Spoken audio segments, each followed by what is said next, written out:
아가 4장 6절부터 10절 말씀까지입니다.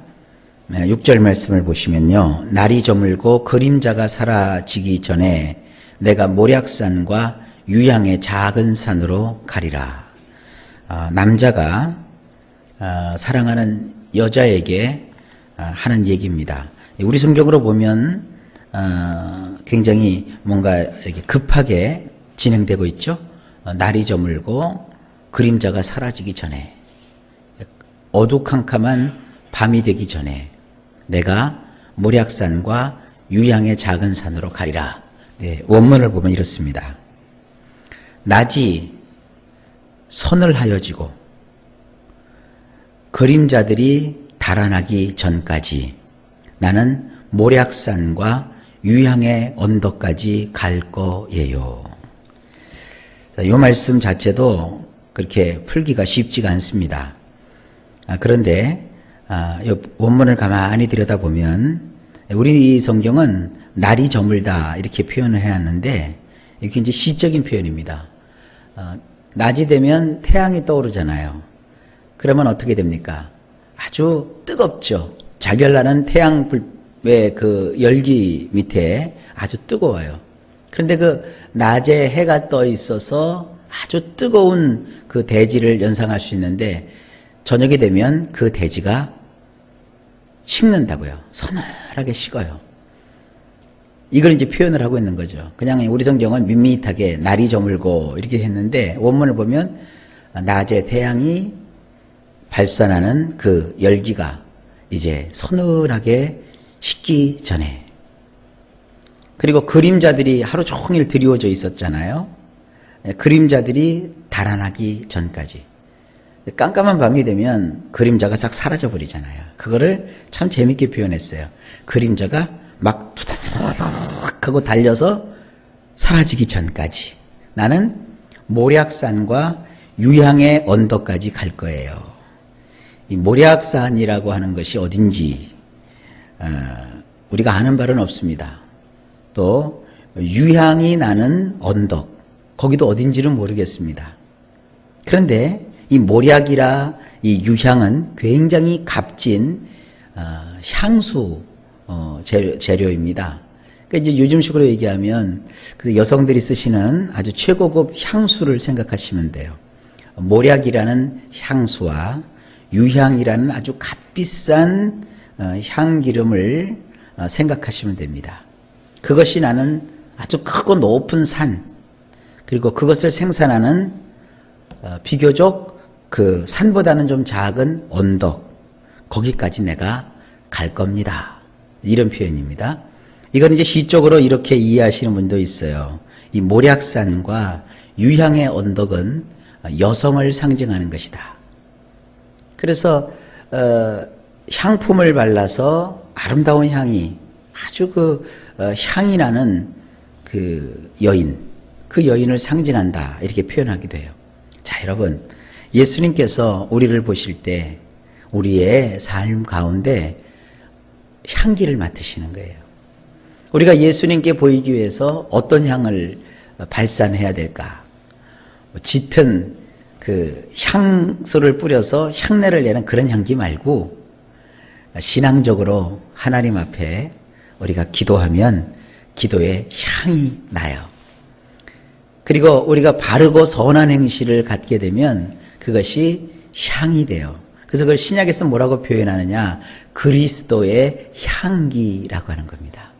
저도 그렇고 여러분도 그렇고 향기 나는 삶을 사는 거예요. 오늘도 이렇게 여러분들 나오셔서 예배하시고 기도하시고 하나님 사랑한다고 고백하는 이 찬양을 드리고, 이것이 다 뭐냐? 하나님 앞에서 이렇게 향이 나는 거예요. 여러분, 향수 뿌려보시면 자기는 향수 잘 냄새를 못 맡아요. 그래서 향수 처음 뿌리는 사람은 향수 갖다 직접 뿌리죠. 막 칙칙칙칙칙 뿌리다고요. 그러면 그 향수 냄새 때문에 사람들이요 오히려 역겨워요. 향수 어떻게 뿌립니까?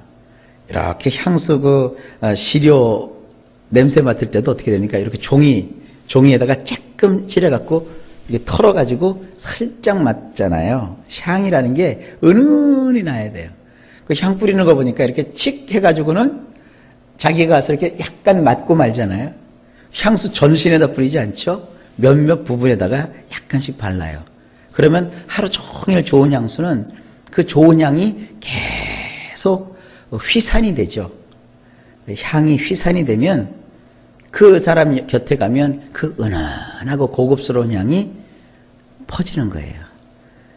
우리 향기가 그런 겁니다. 우리가 기도한다고 해서 침을 튀겨가면서 그냥 크게 대단하게 기도를 하고 몸짓을 크게 하고 그렇게 안 해도 우리가 조용히 은근히 신앙생활과 또 신앙생활하면서 말씀 보고 기도하고 또 선을 행하려는 마음, 하나님 앞에서 늘 정결하게 살려는 마음, 이런 마음을 가지면 우리 속에서는 은은한 그리스도의 향이 우리에게서 나타난다는 사실을 아실 수 있기를 바랍니다. 그 향기로운 모략산과 유황의 언덕까지 이 남자가 달려가겠다는 거예요. 자, 7절. 사랑의 고백들이 나와요. 나의 사랑, 너는 어여쁘고 아무 흠이 없구나. 원문이 이렇게 되어 있어요. 남자가 여자한테 하는 얘기예요. 예수님이 우리한테 하는 얘기입니다. 모든 것이 예쁘기만 하네요. 나의 동반자, 당신에게는 그 어떠한 결점도 없네요.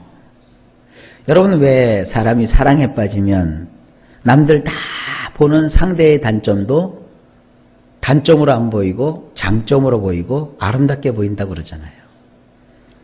근데 마음이 삐뚤어지고 사랑이 떠나면 남들 다 이뻐 보이는데도 사랑이 떠난 사람은 아무리 쳐다봐도 이쁜 구석이 없다고 그러죠. 여기 보세요. 이 남자가 이 여자한테 푹 빠졌어요. 그래서 이 신부된 여자를 뭐라고 부릅니까? 모든 것이 예쁘기만 하대요. 나의 동반자, 당신에게는 그 어떠한 결점도 없네요. 이 결점이 없다는 건 뭐냐 하면, 여러분 왜 하나님 앞에 제물을 드릴 때 소나 양이나 염소 이런 걸 드릴 때 흠 없고 점 없고 티 없는 것을 드려야 된다 그랬잖아요. 여기서 이 결점이 없다는 것은 흠도 없고 점도 없고 티도 없다는 거예요. 사랑에 빠지면 상대방의 모든 것이 다 아름답게 보이고 예쁘게 보이는 거예요. 단점까지도 다 아름답게 보이는 거예요. 예수님이 그런 마음으로 우리를 보신다고요. 감사하지 않습니까? 우리의 흉어물진 모습을 탓하거나 지적하지 아니하시고 그것마저도 다 감싸시고 그것마저도 감사할 뿐만 아니라 예쁘게 보시고 단 하나의 결점도 찾지 않으시는 이 사랑의 눈먼 예수님, 나를 향하여 이량 미쁜 사랑으로 늘 함께 하시는 그 예수님, 오늘도 그 예수님 여러분 만나시는 축복이 있기를 바랍니다. 그 다음에 8절입니다. 내 신부야, 너는 레바논에서부터 나와 함께하고 레바논에서부터 나와 함께 가자. 아마나와 스닐과 헤르몬 꼭대기에서 사자굴과 표범산에서 내려오너라. 우리말 성경은 너무 어렵고요. 원문을 찬찬히 들여다봅시다. 나와 함께 레바논에서부터 온 신부여, 나와 함께 레바논에서부터 들어왔잖아요. 아마나, 이 아마나는 이스라엘 북쪽 경계의 수풀 지역을 말합니다. 이 아마나라는 것은요, 그 말뜻을 보면 믿는다, 신뢰한다 이런 뜻이에요. 아마나의 꼭대기로부터. 그러니까 레바논이라고 하면 이스라엘에서 저 북쪽 지역인데 거기서부터 그 여자와 이 남자가 함께 온 거예요. 근데 그 여자가 이 남자 뭘 보면서 따라왔겠어요? 신뢰. 그 남자에 대한 신뢰. 그 남자를 믿기 때문에 이 남자를 그 먼 곳에서부터 따라온 거예요. 자, 그걸 연상하시면 됩니다. 내용을 우선 보실까요? 아마나의 꼭대기로부터, 스닐과 헤르몬의 꼭대기로부터, 숫사자들이 거주하는 지역으로부터, 수표범들의 산들로부터 당신은 여행에 왔잖아요. 자, 여기 보면 등장하는 그 지명, 가만히 보면 그렇게 어려운 표현은 아닙니다. 북쪽 지역, 산악 지역이거든요. 근데 레바논이라는 지역이 있어요. 거기는 이 백향목이 자라는 곳으로 유명합니다. 아주 고급 목재가 자라는 아주 험준한 산악입니다. 거기 레바논에서부터 나를 믿고 당신이 나를 따라왔잖아요. 그 아마나라고 하는 그 신뢰의 산 꼭대기에서부터 당신이 나와 함께 왔잖아요. 그 다음에 스닐과 헤르몬, 이 헐몬산이라고 되어 있죠. 신약성경엔. 이 헐몬산은요, 이스라엘 북쪽에 항상 만년설이 덮여져 있는 산입니다. 그 만년설에서 눈이 녹으면서 그 눈 녹은 물이 산 밑으로 내려와 가지고 갈릴리 호수를 채우고, 갈릴리 호수의 물들이 요단강을 통과하면서 사해로 흘러가고, 그래서 이스라엘 남과 북을 이렇게 걸치는, 북에서부터 남쪽까지 물이 흐르도록 하는데 처음 그 시발점이 되는 것이 바로 헤르몬산이고, 그 헤르몬산의 옆에 같은 지역입니다. 거기 스닐이라는 곳이 있어요. 그 스닐과 헤르몬의 꼭대기로부터 이 산처녀예요. 산처녀. 이 처녀가. 그래서 거기서부터, 거기는 뭐가 거주하냐? 숫사자들이 거주하고 또 수표범들이 뛰어다니는 그 산들로부터 당신은 이곳까지 여행해 왔잖아요. 이제 함께 동행하는 거예요. 동행을 하는데 한쪽은 높은 산악지역, 날짐승과 들짐승들이 사는 거친 산악에서 왕이 거하는 그 왕궁까지의 이 사랑의 여행이에요. 여러분, 신앙이 그런 겁니다. 이 거칠고 험한 세상으로부터 시작해서 우리의 왕 대신 예수님이 거시는, 예수님이 거소라고 하죠. 예수님의 거소인 저 천국까지의 예수님과의 함께하는 동행, 이것이 우리의 신앙입니다. 오늘도 주님 손 꼭 붙들고 놓치지 마시고 주님 계신 그곳까지 함께 동행하시는 저도 되시고 여러분도 되실 수 있기를 바랍니다. 그 다음에 9절입니다. 내 누이 내 신부야, 내가 내 마음을 빼앗았구나. 내 눈으로 한 번 보는 것과 내 목의 굿을 한 괴미로 내 마음을 빼앗았구나. 이것도 번역이 그렇게 쉽지는 않았어요. 한번 보실까요? 나의 여동생 신부여, 당신은 나의 마음을 뺏어 버렸어요. 당신이 두 눈으로 한 번, 당신의 목 장식들 가운데 단 하나의 장식에 나의 마음이 빼앗겨 버렸어요. 여기 좀 우리는 안 쓰는 표현인데 낯설죠. 자기 그 아내 될 사람, 자기 신부에게, 자기 애인에게 뭐라고 불러요? 여동생이라고 불러요. 원래 그 이스라엘 사람들은 자기 아내를 부를 때 여동생이라고 불러요. 동생이라고 불러요. 이것은 호칭입니다. 나의 여동생, 신부여, 당신은 나의 마음을 뺏어버렸어요. 여러분, 함께 살면서 서로가 정 주고 마음 주고 살지 않으면 얼마나 불행하겠어요. 드라마 같은 거 보면 주로 그 주제가 그거 아닙니까? 당신과 내가 결혼을 했는데 왜 당신은 나를 사랑하지 않고 당신 마음은 늘 다른 곳에 가 있어? 그것 때문에 남자도 갈등하고 여자도 갈등하고 막 그러지 않아요? 드라마 연속극에서만 이렇게 볼 수 있는 게 아니라 주님과 우리와의 관계도 마찬가지예요.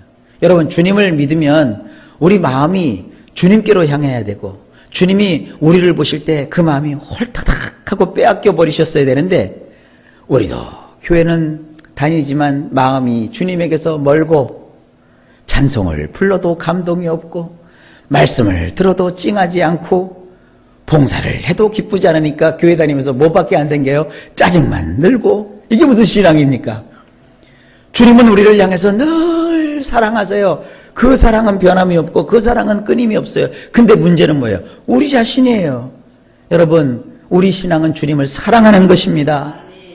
그 짜증을 내고 어려워하고 힘들어하면서 신앙생활 이유가 없어요. 우린 주님과 사랑하는 관계예요. 주님이 나를 향하여 마음이 다 뺏겨버렸대잖아요. 근데 무엇을 잘해서 주님이 우리에게 마음을 빼앗기느냐? 아주 간단해요. 당신이 두 눈으로 한 번, 우리의 눈짓 하나에 주님이 그냥 막 마음을 다 뺏겨버리셨대요. 당신의 목장식들 가운데 단 하나의 장식에 나의 마음이 빼앗겨 버렸어요. 우리의 조그만 거 하나. 그 목에 많은 장식들을 했다고요. 우리는 이제 목걸이 하나 하지만 이 신부단장을 할 때는 목이 길면 여러 겹의 목장식을 한다고요. 근데 그 목장식 전체를 다 보고 마음을 뺏긴 게 아니라 그 목장식의 단 하나의 장식에 마음이 다 뺏겨버렸대요. 그건 뭐예요? 상대의 매력에 폭 빠져버린 거예요. 작은 것 하나에. 여러분의 작은 말씀의 그 말, 고백의 하나, 여러분이 하나님 앞에 하는 그 헌신의 조그만 부분 하나가 우리 주님의 마음을 홀가닥 다 빼앗아 버리는 거예요. 여러분 이 신앙의 원리를 잊지 마시고 작은 일에 정성을 다하시기를 주의 이름으로 축복합니다. 목사가 이래라 저래라 해서 신앙생활하는 게 아닙니다. 여러분이 주님을 사랑하시길 바랍니다. 10절입니다.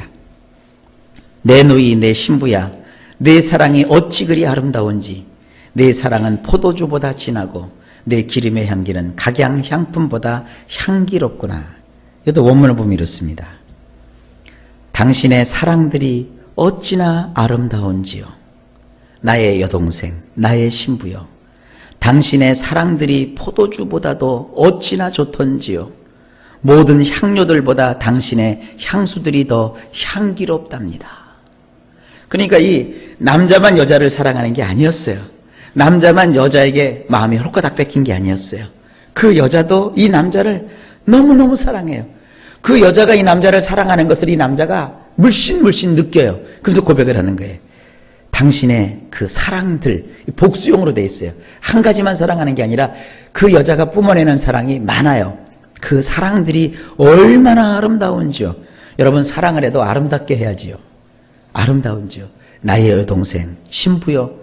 당신의 사랑들이, 자, 이 남자는 자기가 일상생활에서 경험할 수 있는 가장 좋은 것으로 지금 이 사랑을 표현해요. 당신의 사랑들이 포도주보다도 어찌나 좋던지요. 글쎄요, 이 신약시대에 믿고 있는 저희들은 포도주를 마시지를 않습니다. 그런데 지금도 이 포도주에 대한 책들이 서점에 가면 참 많아요. 그 포도주 애호가들이 그 포도주에 대한 그 이야기를 해놓은 걸 보면 저는 이제 포도주 맛을 모르니까 이해는 안 가요. 그러나 그 책들을 보면 아주 포도주에 대해서 엄청나게들 썼어요. 몇 년산, 어디에서 난 거, 향이 어떻고, 뭐가 어떻고 쫙 이렇게 설명해 놨어요. 그래서 그 포도주가 굉장한 것처럼 얘기들을 해요. 이 왕이 신부를 향하여서 하고 있는 이 아름다운 사랑의 고백, 그 당시에는 이 포도주가 굉장히 귀한 것이었고 또 흔한 것이었어요. 그가 이제 포도주에 빗대서 자기의 사랑을 얘기하고 있어요. 상품종의 포도주보다도 더 좋은 그와 같은 상태로 이 사랑을 묘사하고 있어요. 그러니까 포도주 좋아하는 사람들은 막 이렇게 두꺼운 포도주에 관한 책만 써도 포도주에 대한 그의 식지 않는 그 열정과 사랑을 표현하는데 부족한데, 지금 이 왕이 이 여인을 가장 극상품의 포도주에 비유하면서 높이고 있는 거예요. 그런 것을 생각하면 됩니다. 이 말씀의 깊이를 알기 위해서 여러분들이 가서 포도주 마실 필요는 절대 없어요. 포도주도 술이라 먹으면 취합니다. 자, 그 다음에 뭐라고 하냐? 모든 향료들보다 당신의 향수들이 더 향기롭답니다. 이 남자가 여자인데 폭 빠진 거죠. 이렇게 자기가 사랑하는 여인을 향해서 고백하고 있어요. 자, 이 아가서를 볼 때 관점이 그겁니다. 우리를 향한 예수님의 사랑이고 예수님을 향한 우리의 사랑이에요. 이 사랑의 아름다운 노래, 이것이 아가입니다.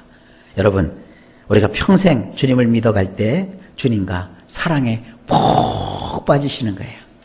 오늘도 주님과 열애의 감격을 가지실 수 있기를 바랍니다. 주님의 사랑이 여러분에게도 넘치기를 바랍니다.